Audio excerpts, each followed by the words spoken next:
On the day my husband's first love was in difficult labor and hemorrhaging heavily, she sent him a message: "In this life, we were not meant to be. In the next life, you must come to marry me earlier." My husband calmly put down his phone and chose to attentively care for me, who was also pregnant. I thought he had already let go of his first love. Little did I know that after learning his first love had truly died from a difficult childbirth, he never smiled at me again, every day. He silently poisoned my food and drink, doubling the supplements to make the fetus in my womb grow larger.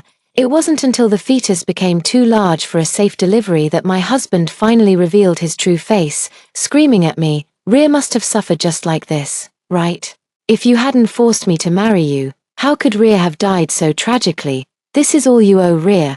I want you to taste the pain Rhea felt." In the end, I endured immense suffering and died from a difficult childbirth with massive bleeding. When I opened my eyes again, I had returned to the day Rhea Wu sent that message to her husband, Levi Shin. This time, I chose to let them be and would no longer stand in their way. 1. Darling, after the prenatal checkup, I'll take you to eat your favorite barbecue. A familiar voice rang out. I abruptly opened my eyes in the darkness and met Levi Shin's gaze, which was so tender it seemed to drip with affection. If it wasn't a final surge of clarity before death, then I must have been reborn. Levi Shin was driving. With one hand pressed on my higu point, I get motion sickness, and he knows it. If I hadn't truly died once, I would still be immersed in Levi Shin's tenderness. At that moment, Levi Shin's phone vibrated, and he quietly withdrew his hand. I caught a glimpse of the message on his phone, just like in my previous life.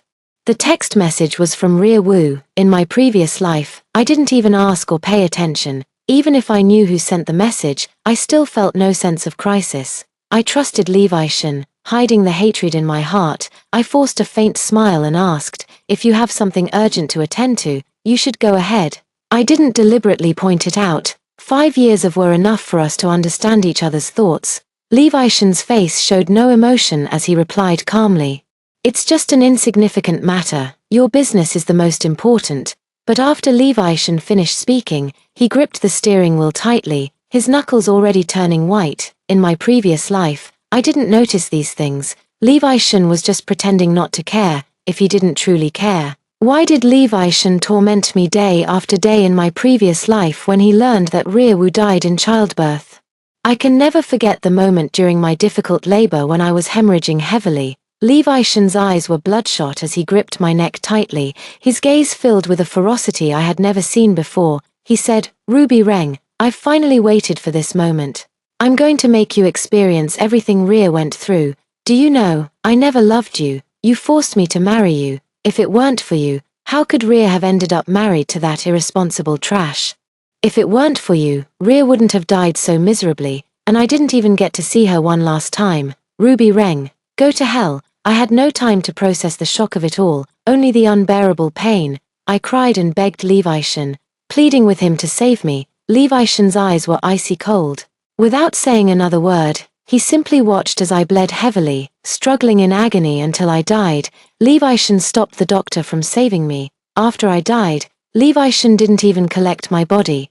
Instead, he knelt in front of Rhea Wu's tombstone, crying uncontrollably. He gently stroked Rhea Wu's tombstone, murmuring to himself, "Rhea, I've avenged you. In the next life, I will definitely marry you." I was shocked that for so many days, Levi Shin had been waiting for this moment, but clearly, Levi Shin once said he would only love me in this lifetime. In this new life, I won't get involved in the tragic love story between these two again. 2. Darling, what are you thinking?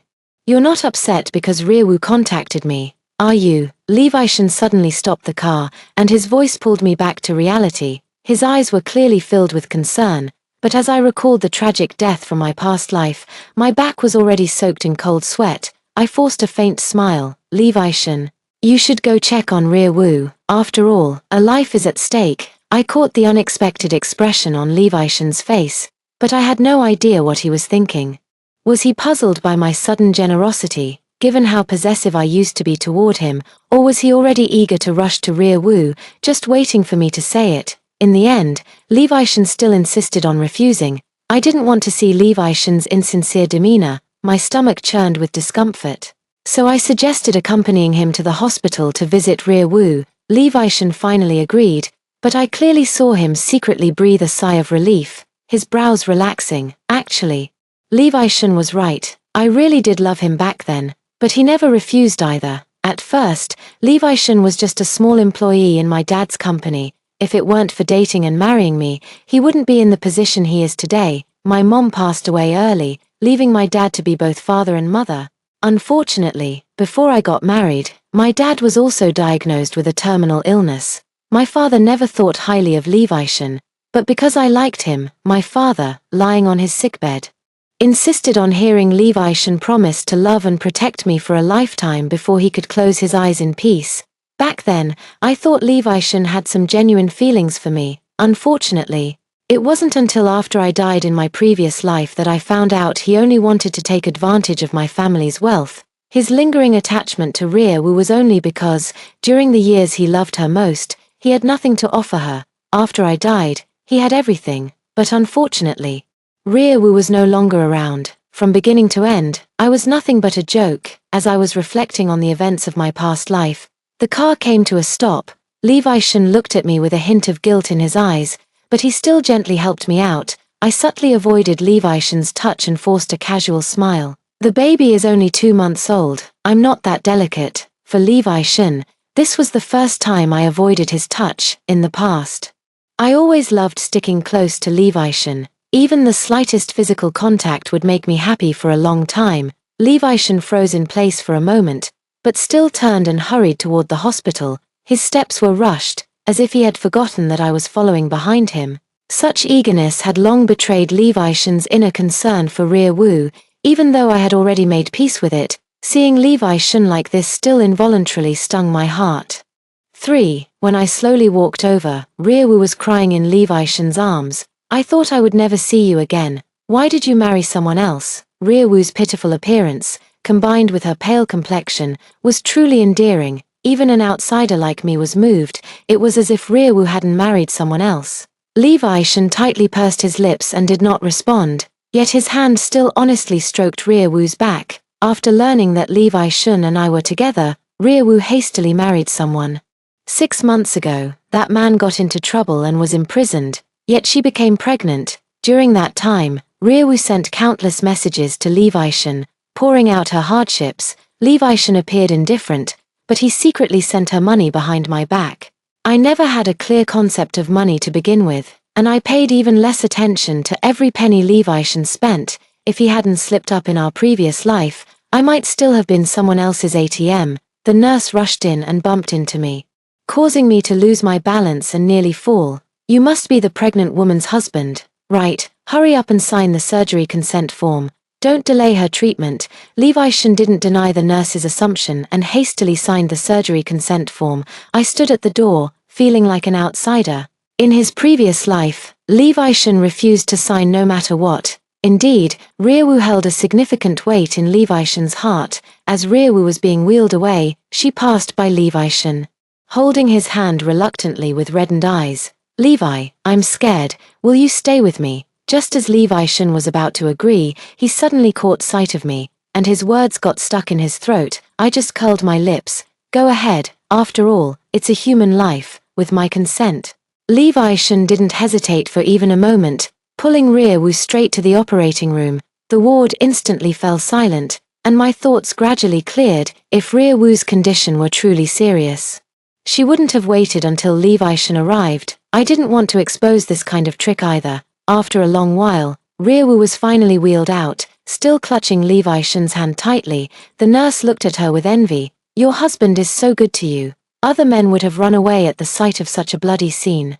But your husband didn't even blink from start to finish, staying by your side like this. The nurse's voice wasn't loud, but it was enough to reach my ears. Rear Woo smiled shyly. Although I lost the child, having a man like this by my side is enough. With that, Rear Woo looked toward me, her eyes filled with provocation and pride.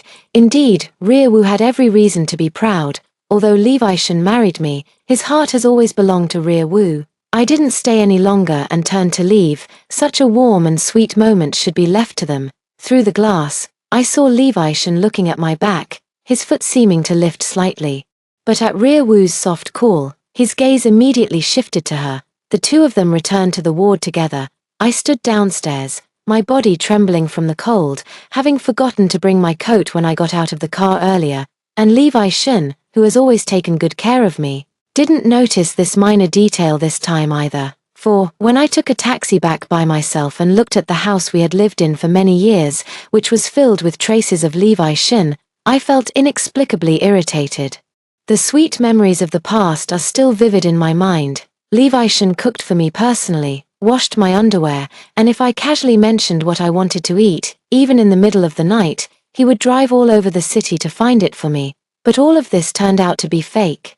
Perhaps the words Levi Shun said before I died were still true. I called my lawyer and asked him to draft the divorce agreement, then scheduled an abortion procedure. After completing all of this, the weight in my heart lifted, and I sat on the sofa all night, numb and empty. That night, Levi Shun did not come back. Within reason, beyond expectations, I thought Levi Shun would keep up the act for a while longer. Fortunately, Rearwoo did not die in this lifetime. At 5 in the morning, Levi Shun pushed the door open. Hearing the noise, I slowly turned my head, and when our eyes met, Levi Shun was momentarily taken aback. "Why didn't you sleep well?" It was clearly ordinary concern.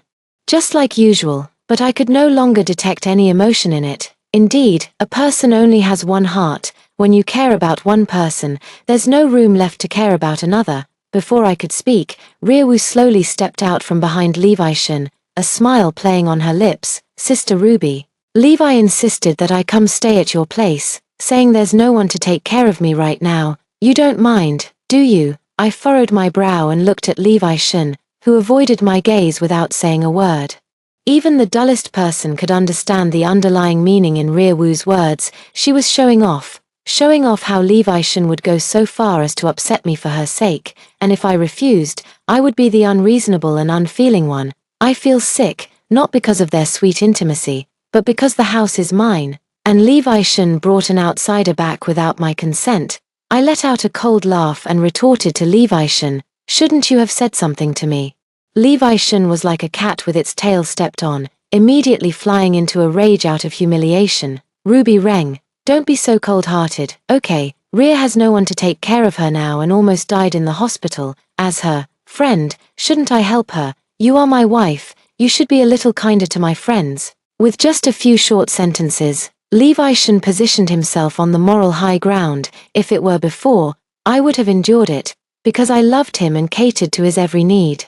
I've already died once, killed by the person I loved most. In this life, I will never let myself be wronged again. I let out a cold, scornful laugh. "You seem to have forgotten. This is my house, everything you have is mine. I have a cleanliness obsession and won't let outsiders live in my house. Nor will I allow the person I love to have someone else in their heart." Levi Shun was taken aback, seemingly not expecting me to reject him so firmly, and for a moment he just stared at me. Rearwoo immediately burst into tears, grabbing Levi Shun's arm and said, "I know I'm an extra person, my husband is in prison, my parents have cut ties with me, I shouldn't drag you down, I'll leave right now, please don't argue because of me, okay?" The frost on Levi Shun's face instantly melted as he looked at Rearwoo with heartache, directly pulling her into the room, as if saying it for me to hear. "Don't worry, just stay here, this house is half mine too, rest assured. Even if everyone in the world abandons you, I won't." Levi Shun held Rearwoo's hand like this. As they passed by me, Rearwoo curled her lips smugly, raised an eyebrow at me, and said to me with her lips, "Fool, how can a sudden newcomer compare to a first love?" I smiled indifferently. I didn't need Rearwoo to tell me this. I've known it all along. 5. After settling Rearwoo, Levi Shun came downstairs and approached me, his tone suddenly softening. "Honey, you know Rhea has no one else to rely on but me now. Please don't be angry, okay? I'll take care of all the housework this month." As he spoke, Levi Shun reached for my hand, but I sidestepped to avoid him. Levi Shun's movement froze mid-air. I wanted to flare up, to demand why Levi Shun was treating me this way, why he would marry me when he clearly had someone else in his heart. Why did he have to kill me in the previous life? But the answers to some questions were already clear. Anyway, I've already decided to quit, so let's keep it dignified. So I reined in my nearly explosive anger and said calmly, Keep an eye on your friend, just don't disturb my life. I emphasized the word friend heavily. Levi Shun has never been aware that I know Rear Woo is his first love, or perhaps he has already sensed it but is just deceiving himself. Levi Shun wanted to say something more, but I had already put on my coat and was about to leave. Today, I am going to have an abortion. Living in a family full of lies is unfair to this child. As I lay on the operating table, the coldness from behind reminded me of my tragic death in my previous life. I was also lying on such a cold operating table then. The light above making it hard for me to open my eyes, yet I still remember the venomous look in Levi Shun's eyes. Under the influence of the anesthesia, I still lost consciousness. I'm sorry, my child. In my previous life, I couldn't bring you into this world, and in this life, I still couldn't. Forgive your mother's selfishness. I cannot let you be born into a family without a father's love, nor can I arrogantly assume that a child from a single-parent family can still be happy. When the nurse woke me up, my head was still groggy, and I even felt the emptiness in my lower abdomen, as if a piece of my heart had been carved out. I returned home with pale lips, and as soon as I entered, I could smell the aroma of food. Levi Shun was cooking seriously in the kitchen, while Rear Woo sat by the island counter with her chin in her hands. If this home weren't mine, the two of them would truly look like a loving couple. The one who once promised to cook only for me can now cook for others as well. Levi Shun probably heard the door and turned to look at me. I glanced coldly at the chicken feathers in the trash and couldn't help but vomit. I am afraid of sharp-beaked birds. Just seeing feathers gives me small red rashes on my body. And I never eat poultry. Levi Shun knows this too, and such things have never appeared on our dining table. But for Rear Woo, Levi Shun could ignore everything about me.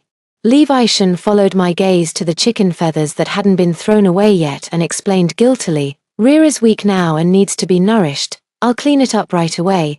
I withdrew my gaze and responded lightly. I originally intended to go back to my room to rest, but as I passed by Rear Woo, she grabbed my hand and fell backward herself. The loud noise caught Levi Shun's attention. Rear Woo burst into tears instantly, appearing weak and aggrieved. She looked at me, Sister Ruby.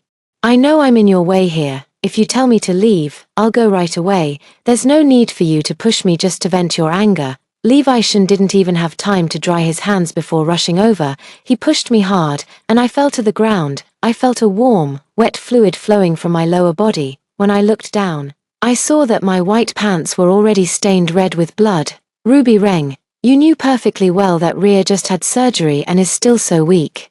Yet you still laid hands on her. Are you even human? I never imagined you could be such a vicious woman. I smiled bitterly. True disappointment isn't about making a scene, and this moment gave that phrase a concrete form. Rear Woo just had surgery, and so did I. If Levi Shun had paid attention to me, he would have noticed something was off, but he didn't. Never mind. Levi Shun picked up Rear Woo with concern and glared at me fiercely. You reflect on this properly, once you've thought it through. Go to the hospital and apologize to Rear. Think carefully. Have I been too good to you all these years, spoiling you to the point where you have no regard for rules and lack even the most basic empathy? 6. Rear Woo raised an eyebrow at me from an angle where Levi Shun couldn't see. I called out to Levi Shun, who was about to rush out, and he stopped impatiently. What else do you want? Are you only satisfied if Rear dies? I took the divorce agreement that the lawyer had just sent me out of my bag and handed it to Levi Shun. Levi Shun, let's get a divorce. Levi Shun froze. What are you making a fuss about again? You're the one who did something wrong. How can you say you want a divorce with such confidence? I sneered, lifting my chin toward the surveillance camera. If you have eyes, go check the footage. I don't believe you can't see through such a clumsy trick. Don't think everyone is as foolish as you are. Rear Woo's face instantly turned pale. She probably never expected that we had surveillance at home. Levi, don't blame Sister Ruby. I'm sure she didn't mean it just now. Please put me down. I'm fine. Just moments ago, Rear Woo was crying and demanding that Levi Shun stand up for her. But now she was anxious to smooth things over. Levi Shun could easily see the reason behind this. His gaze toward me instantly softened. It's all a misunderstanding. It doesn't have to lead to divorce, honey. You know Rhea just lost her child and isn't in a stable emotional state. Please be understanding. I never expected that even with the facts right in front of him, Levi Shun could still find an excuse for Rear Woo. The feelings I once had for Levi Shun were truly laughable. I said indifferently, She lost a child. And I lost a child too, so if my emotions are unstable, shouldn't you all be understanding? Upon hearing this news, Levi Shen lost control of his emotions. He threw Rearwoo aside, rushed over, and gripped my arm tightly, frantically questioning me. What have you done to our child? I lowered my head and looked at my pants, now stained with dried blood. Levi Shen followed my gaze, his expression dark and unreadable. I quickly added, "It's not your fault. I already had an abortion. Your push just caused the wound to reopen. I'm not the kind of person who casually pins blame on others." Levi Shen frowned. Why? I don't know why Levi Shen is feeling so sad now. In the previous life, he didn't care about our child at all. Even when it was a girl about to be born, Levi Shen didn't even glance at her body. Now it's only been 2 months, so what is Levi Shen reluctant to part with? Perhaps he had been acting for so long that even he started to believe it himself. I only felt a sense of irony as I handed the divorce agreement back to Levi Shen. Because I want a divorce, I won't let my child have a father who is constantly distracted. Since the two of you are so deeply in love, why don't I just step aside and let you be together? 7. Levi Shen stood frozen in place, unable to speak for a long time. Seeing this, Rearwoo immediately stepped forward and linked her arm with his. Levi, since Sister Ruby wants to grant us our wish, just sign the document. Now that you have everything, you can fulfill the promise you made back then. Rearwoo's calculating intentions are practically hitting me in the face. While Levi Shen was still hesitating, Rearwoo directly handed the pen to Levi Shen and guided his hand to sign the document. This whole sequence flowed so smoothly that Levi Shen didn't even have time to react. This counts as the second time I've thanked Rearwoo. The first time was Rearwoo's death, which allowed me to see Levi Shen's true colors. The second time was because of her intervention. I was able to get a smooth divorce. Rearwoo handed the divorce agreement to me, smiling triumphantly. Sister Ruby, do you need me to help you pack your things? After all, you're already divorced, so it's not appropriate for you to continue living here. At this moment, Rearwoo already considered herself the mistress of this villa.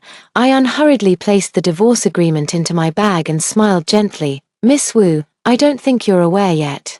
Everything from my Ren family is premarital property between me and Levi Shen, including this villa. If there's anything that belongs to Levi Shen, it's probably that beat-up car in the garage. After I finished speaking, I watched Rearwoo's face gradually darken. I have to thank my dad for all this.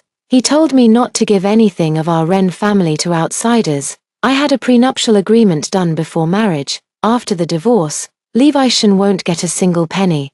Even the deed to this villa is in my name. I saw Rearwoo wasn't speaking, so I asked in return, do you need me to help you pack? Rearwoo was so angry she stomped her feet, then she nudged Levi Shen. Levi, why aren't you saying anything? You've been with Ruby Reng for so many years. How is it possible that you didn't get a single cent? It was probably Rearwoo's words that pulled Levi Shen out of his thoughts. His vision cleared, and he abruptly shook off Rearwoo's hand. Shut up. Rearwoo was startled by Levi Shen. His eyes were red at the corners as he stared at me. Wife, why are you so insistent on getting a divorce? Is it just because I pushed you earlier? Or are you upset that I brought another woman home? I apologize to you. I was too impatient just now. If you mind, I'll drive her out, okay? Please don't abandon me. Levi Shen's voice was choked with sobs. I couldn't tell if he was being genuine or not, or perhaps Levi Shen had just seen through Rearwoo's true nature. Indeed, Levi Shen has been with my father for so many years and has long become a shrewd person. If Rearwoo truly couldn't let go of Levi Shen, she wouldn't have gotten married and had children. Nor would she have turned hostile upon learning that Levi Shen wouldn't get a single cent. 8. It turns out that when his first love was still alive, Levi Shen could also be reluctant to part with the person by his side. Was it me he couldn't bear to part with, our child, or the power I brought him? I lazily lifted my eyes and gave a faint smile. You were the one who abandoned me and the child first. Even though I knew Levi Shen wouldn't understand what I meant, it still felt like I was finally releasing the grievances from my past life. When Levi Shen moved out, I was already asleep. Whether in these past 2 days or in my previous life, I've always felt exhausted. In my dream, a soft, chubby child ran up to me. She took my hand, and as I crouched down, she stood on her tiptoes to pat my head, speaking to me in a sweet, childish voice. Mom, thank you. I don't know what she's thanking me for, when I've clearly deprived her of her rights as a human being. When I woke up, the pillow was already soaked. The empty villa no longer carried Levi's presence. All his belongings had been moved out. Even if he was unwilling, I had ways to make him leave. Levi is intelligent and understands me well. He knows that once I've made a decision, I won't change it. Rather than being thrown out by the bodyguards, it would be more dignified for Levi to leave on his own, unexpectedly. Without Levi, I didn't feel the slightest bit of discomfort. Indeed, someone you knew from the start wouldn't last should have been let go. It's a pity that in my past life, I was too stubborn, clinging to that little bit of false affection as if it were honey. After I had fully recovered at home, I went to the company and began taking over all the affairs. With Levi around before, I was able to enjoy a carefree life. Being a manager is not an easy task, and I even had to start learning from the very basics, working late into the night every day, yet I felt an unprecedented sense of fulfillment. A month later, as I dragged my exhausted body downstairs, I saw Levi standing under the streetlight outside the company building, his shadow stretching long and slender.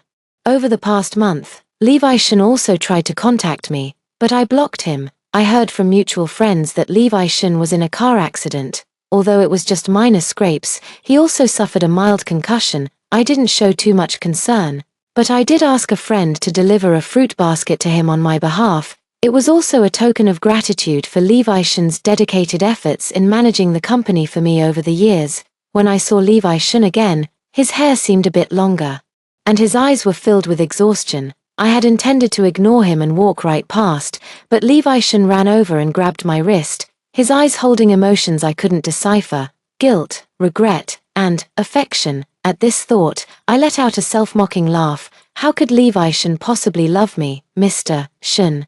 Please be mindful of your behavior in public. I unceremoniously shook off Levi's hand and spoke sternly. 9. Levi stood somewhat awkwardly before me, yet his eyes remained fixed on me. You've returned too, haven't you? This sentence was like throwing a bomb into a calm lake, instantly stirring ripples in my once untroubled heart. I didn't seek revenge on Levi only because the actions were committed by the Levi of a past life, and I couldn't do anything to him without reason. But the Levi at this moment has once again ignited my overwhelming hatred for him. I stared straight at him like this. And even without looking in a mirror, I knew how terrifying my gaze must have been. Levi seemed to confirm his suspicion from my expression, and he gave a bitter smile. I'm sorry, just a simple I'm sorry could make up for the suffering I endured in my past life. In Levi's mind, I must be really easy to appease, I sneered. Levi's eyes were filled with desolation. I finally understand what you meant by that sentence you said on the day of our divorce. I'm sorry for what I did to you and to our child. Well, now that I know everything, I won't hide anything anymore, Mr. Shun. Now that you've gotten what you wanted and are with your first love, please don't bother us anymore. Since you know why I hate you so much, you should know better than to disturb us.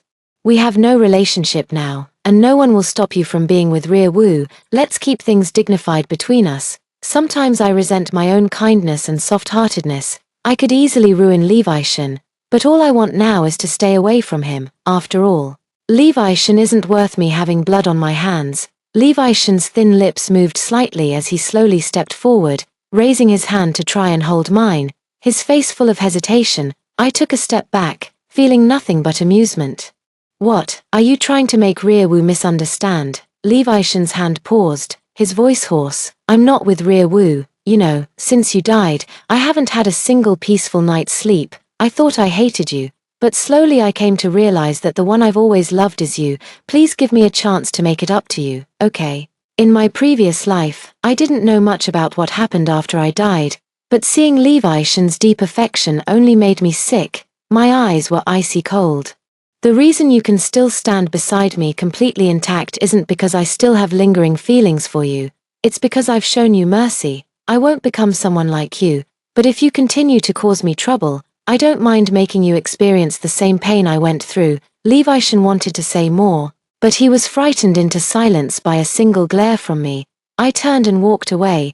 Belated affection is cheaper than grass. 10. Actually, I had long learned from mutual friends that Riewoo's initial motivation was never the so-called mindset of as long as it's not Levi Shin, marrying anyone is the same. Riewoo had always liked that man.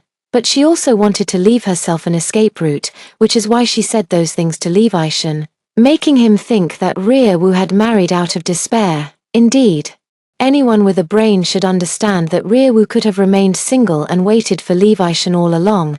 How could she marry and have children with someone she didn't love? And after Levi Shin and I divorced, Riewoo didn't believe that Levi Shin hadn't received a single cent from the settlement, so she kept clinging to him. Even the car accident happened because of a sudden argument between the two of them in the car.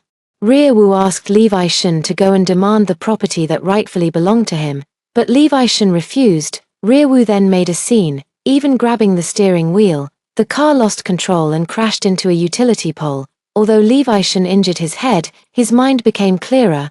Perhaps that once gentle and dazzling first love had, in an instant, become utterly detestable in his previous life. Levi Shin couldn't forget Riewoo simply because Riewoo died in Levi Shin's heart during her most beautiful years. I got into the car and saw Riewoo running angrily toward Levi Shin through the rearview mirror. I couldn't make out what they were saying, but based on Riewoo's lip movements, I caught some fragmented information. Things like a dog can't change its habit of eating shit, always eyeing what's in the pot while eating from the bowl, and am I not your favorite woman? Why are you looking for Ruby Reng? Levi Shin's eyes were filled with exhaustion and disgust. Yes, Levi Shin has always been this kind of person. When he had me, he was thinking of Riewoo. Now that I've let them be together, he comes looking for me again. Levi Shin pushed Riewoo away and only said, I never agreed to be with you. Don't follow me anymore. Riewoo was enraged by embarrassment. Do you think I care about being with you? You were just a poor loser before. If it weren't for the Ren family's wealth, who would even look at you? Riewoo finally spoke her true thoughts. I thought Levi Shin would be upset, but instead, he smiled with relief. That's right. Without Ruby Ren, I'm nothing but a dog. Are you satisfied now? Can you get lost? The outcome of the matter was that Riewoo left in anger, and since I had finished watching the drama, I stepped on the gas and drove away. In the rearview mirror, Levi Shin was staring intently at my car. To say that when Levi Shin came to find me earlier, I wasn't sure if he truly regretted it, but at this moment, I can confirm that he really did regret it. For a shrew, he gave up a wife like me who is wealthy, beautiful, and talented. Isn't this exactly what Levi Shin wanted? 11. I thought Levi Shin was a person with dignity and would no longer have any interaction with me. Unexpectedly, during the company's interview period, as the interviewer waiting for the next candidate to arrive, I opened the door and saw Levi Shin. Levi Shin looked refreshed and had clearly dressed up carefully for this interview. Everyone present knew Levi Shin. He was once the general manager but had now become an intern. Everyone exchanged glances, cautiously observing my reaction, and I did not shy away from Levi Shin's intense gaze. After I asked a few official questions, I put down the pen and looked up at Levi Shin. What do you think gives you an advantage over those younger candidates? Levi Shin spoke confidently. I've worked here for 5 years and served as general manager for 3 years, so I understand the company's development direction better than anyone. Only I can truly help you. Levi Shin was too confident, and the entire room fell silent. I just curled my lips and spoke unhurriedly. The company has long been updated. What I need is vibrant new blood. Your era is already over, not just the company, but also the past feelings. I just want to let Levi Shin know that I have started a new life and will no longer dwell on the pain of the past. Levi Shin's expression told me that he understood the underlying meaning of my words, and for a moment, he didn't know what to say. I continued speaking. Sorry, Mr. Shin doesn't seem to meet our company's recruitment standards. Next, wait. Levi Shin stopped me and looked at the 2 interviewers beside me. You 2 step out for a moment. I need to have a word with your CEO Ren. The 2 interviewers seemed hesitant and looked at me with uncertainty. I couldn't even be bothered to lift my eyelids. It seems there's nothing left for me to discuss with Mr. Shin. We're currently working, so if there's nothing important, please don't interrupt our work. Levi Shin grew anxious. He stood up, placing both hands on my desk. Ruby, I admit I was wrong. I truly was. Just let me stay by your side. I'll do anything. I can't live without you. The 2 interviewers beside us covered their faces with their notebooks. Obviously, the current situation is not suitable for them to stay, but since I haven't spoken up, they have no choice but to tough it out and remain present. The interview office was so quiet you could hear a pin drop. I could even hear Levishan's heart racing wildly. In the past, I gave Levishan many opportunities. I gave him all the love, power, and money he could want, to the point where I didn't live a single day as my true self, in my final moments of my previous life. All I wanted was for Levishan to save me, but Levishan's indifference was beyond my expectations, making me realize that I was a complete fool. Levishan's eyes were fixed intently on me, his trembling hands betraying the tension within him. His gaze shifted, as if pleading, as if hoping. I slowly curved my lips and spoke the most terrifying words in the calmest tone. Then go die. As soon as the words fell, Levishan seemed to lose all strength, his previously straight posture slumping. 12. I don't know what kind of mood Levishan was in when he walked out. He only left one sentence: "If my death can atone for the wrongs I have done to you, then I will do it." I didn't respond, but simply called the next interviewee as if nothing had happened, while I was interviewing the next person. Before I could even ask the second question, a commotion broke out outside. Someone has jumped off the building. My brow twitched, everyone around me rushed out. I leaned back in the chair, not looking at the tragic scene outside. Even without looking, I knew the outcome. Suddenly, I remembered how at the wedding, Levishan ignored the MC's script and secretly kissed me. Perhaps Levishan really did like me. "You really are as self-righteous as ever," I sniffled and stood up. After all, I still need to clean up the mess that followed. "Levishan, we are even."